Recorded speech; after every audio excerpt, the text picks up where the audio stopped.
What does it take to fly higher than most aircraft, gathering secrets unseen by satellites deep into enemy territory? The Lockheed U-2, nicknamed the Dragon Lady, is one of the most remarkable reconnaissance aircraft ever built.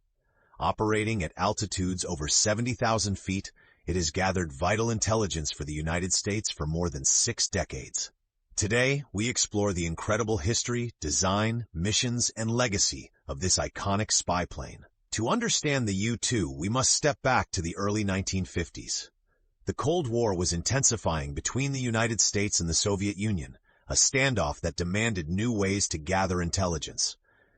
The U.S. desperately needed a way to observe Soviet military capabilities, especially nuclear weapons programs, from above without being detected or shot down.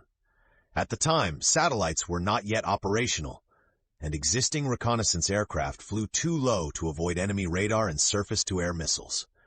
The Air Force and the CIA sought a high-altitude aircraft that could fly above Soviet defenses. In 1953, Lockheed's legendary engineer Clarence Kelly Johnson proposed a revolutionary aircraft design. His concept was simple but ambitious: a lightweight plane with extremely long, glider-like wings that could soar at altitudes over 70,000 feet, far above enemy radar and missile reach. The U-2's design aimed to combine extreme altitude with long endurance, enabling it to stay aloft for hours, gathering photographic intelligence day and night. The project was approved in 1954 under the code name Aquatone. Lockheed quickly built the first prototype, and by August 1955, the U-2 made its maiden flight. The aircraft immediately impressed with its ability to reach altitudes above 70,000 feet, where the air is thin and cold, and very few aircraft could follow. It was an engineering marvel. Between 1956 and 1962, the U-2 became the cornerstone of American strategic reconnaissance during the Cold War. The CIA operated many of these flights, often flying covert missions deep into Soviet airspace, China, Cuba, and Vietnam. These missions provided critical photographic intelligence that shaped U.S. policy and military strategy. One of the most infamous incidents involving a U-2 occurred on May 1, 1960. CIA pilot Francis Gary Powers was shot down over the Soviet Union by a surface-to-air missile. His capture exposed the secret U-2 program and caused a major diplomatic crisis between the U.S. and the USSR. The incident highlighted the risks of flying such missions, but did not end the U-2's vital role in intelligence gathering. The U-2 also played a crucial role during the Cuban Missile Crisis in 1962. Major Rudolph Anderson Jr. was shot down while photographing Soviet missile installations in Cuba. His sacrifice underscored the dangers faced by these pilots and the importance of the intelligence they provided. The design of the U-2 itself is a study in extremes. Its long, slender wings span 103 feet, similar to a glider, allowing it to stay aloft with minimal engine power. The aircraft is incredibly lightweight for its size, with an empty weight of just 16,000 pounds, but a max takeoff weight of 40,000 pounds due to fuel and payload. Its power plant evolved from the early Pratt & Whitney J57 turbojet engines to more powerful Pratt & Whitney J75s in later models, and eventually to a General Electric F118 turbofan engine in the U-2S variant, boosting efficiency and performance. Flying the U-2 is notoriously difficult. At altitude, the aircraft operates in what pilots call the coffin corner. This is a narrow band between stall speed and maximum speed, only about 10 knots wide, meaning pilots must maintain precise control to avoid stalling or tearing the wings apart. The thin air at 70,000 feet means control surfaces respond sluggishly, yet over-controlling could be disastrous. At lower altitudes, the U-2 becomes even harder to fly. It has no powered flight controls, so pilots must physically wrestle the controls with great strength. Its bicycle landing gear arrangement, with 2 main wheels aligned front to back, requires special auxiliary pogos under the wings to balance on the ground. These fall away during takeoff, making landings especially tricky. Landing the U-2 is a team effort. A chase car, driven by a second pilot, follows closely alongside the aircraft to provide real-time altitude and speed data, helping the pilot execute a perfect landing. Because the wings generate a cushion of air and ground effect, The plane literally floats until the pilot stalls the wings just above the runway to touch down. The wingtip skids protect the wings on touchdown as the plane settles. Pilots wear full pressure suits similar to those used by astronauts. The cockpit is only partially pressurized to the equivalent of 28,000 feet, so pilots rely on the suit to provide oxygen and protect them in case of cabin depressurization. These suits also have built-in drinking systems, allowing pilots to hydrate during missions lasting over 8 hours. To combat decompression sickness, pilots breathe pure oxygen before flights, flushing nitrogen from their blood.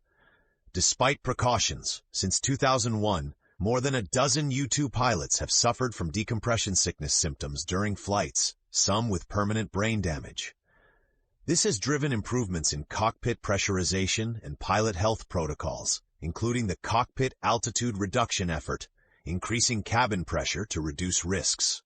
Over the decades, multiple U-2 variants were developed.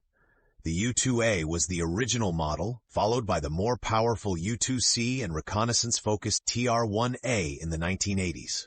The current operational model is the U-2S, featuring an upgraded General Electric engine and advanced avionics. The aircraft has been upgraded consistently to maintain relevance, including sensor enhancements, communications gear, and electronic warfare capabilities. The U-2's role has evolved beyond Cold War reconnaissance. It has supported intelligence collection in conflicts in Vietnam, Afghanistan, Iraq, and NATO operations worldwide. It also aids NASA in atmospheric research and calibrates space-based instruments. Its ability to fly high and slow makes it ideal for diverse missions beyond military spying. The U-2 remains in service today, operated by both the United States Air Force and NASA. Despite its age, it fills a unique niche that satellites and drones cannot fully replace. Its endurance, altitude, and sensor flexibility ensure it remains a vital asset. The aircraft has an impressive operational history with over 50 years of service. Alongside legends like the B-52 bomber and C-130 Hercules, the U-2 is one of the longest-serving aircraft types in the USAF inventory. Its continued upgrades and deployment reflect its enduring importance. The U-2's challenging flight characteristics even caught the public's imagination. The TV show Mythbusters tested its reputed difficulty and found it plausible that it is one of the hardest planes to fly, especially during landing. Its iconic shape and secretive missions have made it a symbol of Cold War espionage in popular culture. Its many operators include various USAF reconnaissance wings, the CIA during the Cold War, the Royal Air Force for a brief period, and the Republic of China Air Force. These units flew missions from bases in the United States, Europe, Asia, and the Middle East, reflecting the global reach of U-2 operations. Specifications of the U-2S highlight its impressive capabilities: a wingspan of 103 feet, a length of 63 feet, and an empty weight of 16,000 pounds. It cruises near Mach 0.7 at 72,000 feet, with an endurance of 12 hours and a service ceiling over 80,000 feet. Its fuel capacity exceeds 2,900 gallons, and it can carry a payload of 5,000 pounds, including high-resolution cameras and electronic sensors. The U-2's design reflects a delicate balance between performance and fragility. Its narrow flight envelope at altitude demands exceptional pilot skill and precision flying. This balance has been maintained through decades of modifications and upgrades, ensuring the aircraft's continued success in the most demanding environments. The aircraft's legacy extends beyond military reconnaissance. It advanced aerospace engineering, high-altitude flight physiology, and reconnaissance technology. The lessons learned from the U-2 program paved the way for future spy planes like the SR-71 Blackbird and modern unmanned reconnaissance systems. Today, the U-2 continues to inspire aerospace engineers and pilots alike. Its unique combination of high-altitude endurance, sensor versatility, and sheer daring has made it an iconic piece of aviation history. The Lockheed U-2 Dragon Lady remains a testament to human ingenuity and courage, a guardian of secrets from the edge of space for over 60 years. It embodies the relentless pursuit of knowledge and the high stakes of aerial espionage during one of history's tensest eras, and beyond. The story of the U-2 is far more than just a spy plane. It is a saga of innovation, risk, and the quest for strategic advantage that shaped the Cold War and continues to impact modern intelligence operations worldwide. As technology advances, the Dragon Lady stands as a reminder that sometimes the highest vantage point can reveal the most critical truths. Scrid count, 1,536.